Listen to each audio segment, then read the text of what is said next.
It's just that the public has chosen to take these improvements in technologies in the form of increased horsepower as opposed to increased fuel economy.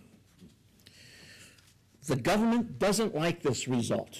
The government doesn't like the decisions that you're making and forces us into vehicles that we otherwise would not choose. I consider this an affront to consumer sovereignty and liberty. These regulations come at a substantial financial cost, and it seems as if they come at a substantial human cost as well. There are studies that show that driving smaller cars has resulted in an extra, depending upon the estimates and who's doing the estimates, between 2,000 and 4,000 extra traffic fatalities per year. If you like CAFE standards, why not create a home energy standard that, let's say, you're only allowed, unless you're willing to pay substantial penalties, you're only allowed 400 square feet per person in the household. If you let, that's the equivalent of a CAFE standard. If you truly want to incentivize conservation in an economic way, why not simply raise gasoline taxes a couple of dollars a gallon? I'm not saying that I necessarily endorse that strategy, but if that's what you want to achieve, it's a much cheaper way of achieving it, and then let consumers make rational decisions. Lest you think that I am unfairly attacking Democratic policies, let me dump on the Republicans too. And let me underscore, I think, an important point. There may be Democratic economists and Republican economists. There may be liberal economists and conservative economists, but I think there is only good economics. And that is what I try to practice and convey to my clients, and also when asked to comment in the media, what I try to share with the media when requested. As you know, the Congress passed and the President signed an $800 billion stimulus plan early this year. And I'll admit that there are things in there that I don't like. But there is much in there that many Republicans don't like, and beyond that, they claim that it will not stimulate the economy. And to compound the goofiness, every time a negative reading on the economy comes up, such as the latest rise of the unemployment rate to 9.4%, some seem to ghoulishly relish in that negativity as proof of the policy failure.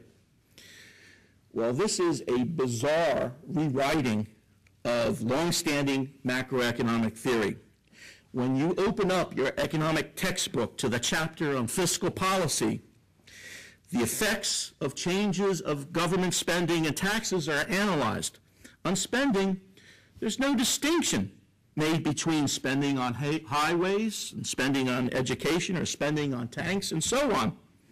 While we might see and observe some second-order effects, the fact is, when you put dollars into people's hands, that will generate economic activity, which then leads to secondary and tertiary effects, which we economists call the multiplier effects.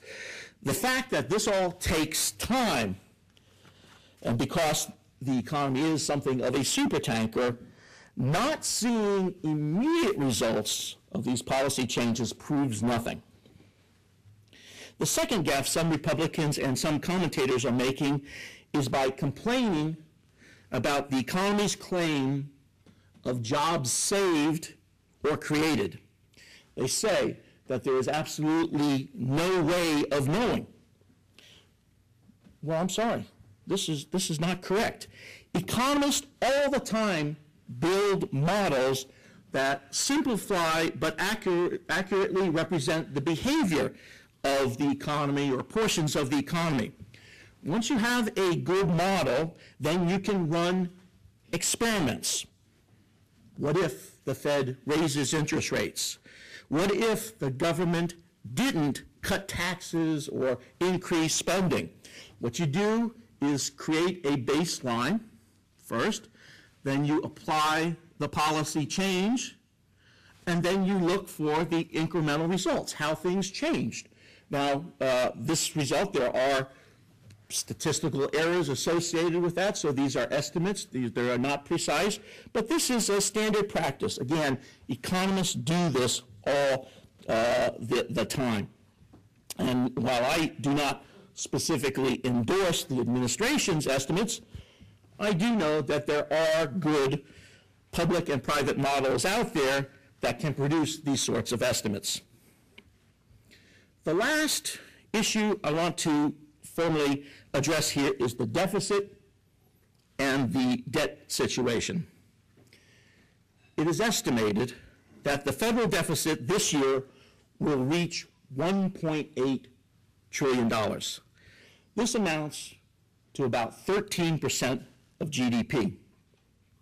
To put this figure in perspective, in spite of recession, in spite of 9/11 terrorist attack, and a lot of homeland security spending in its wake, in spite of war efforts in Afghanistan and Iraq, and a lot of otherwise just excessive spending, under the previous Bush administration, the deficit to GDP ratio never got worse than 3.5% of GDP and was down to 1.2% just recently in fiscal year 2007.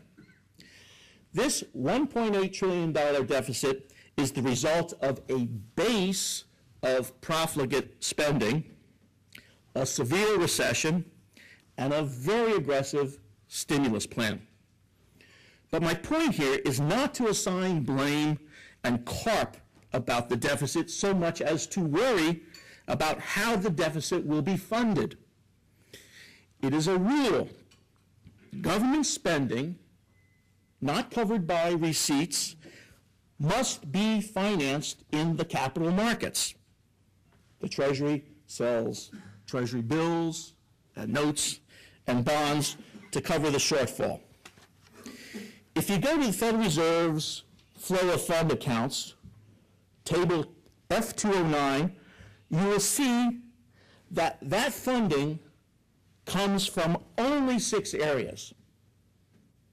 It comes from the household sector, it comes from the corporate sector, it comes from state and local governments, it comes from the investment and brokerage sector, it comes from the rest of the world, and it comes from the central bank. There's just these 6 areas fund any deficit that we incur. So who's going to ante up here? Well, the household sector has indeed lifted its savings rate. A year ago, the savings rate was 0%. Currently, it's 5.2%, may go a little bit higher. So the household sector can chip in about $700 billion to this process. But in the corporate sector, profits are falling faster than capital spending. And so either the corporate sector is absorbing funds rather than contributing funds, or if it was contributing funds, it's going to contribute less funds here.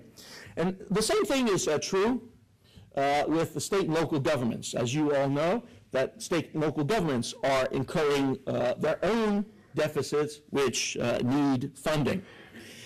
The investment brokerage sector is just a conduit for the private sector.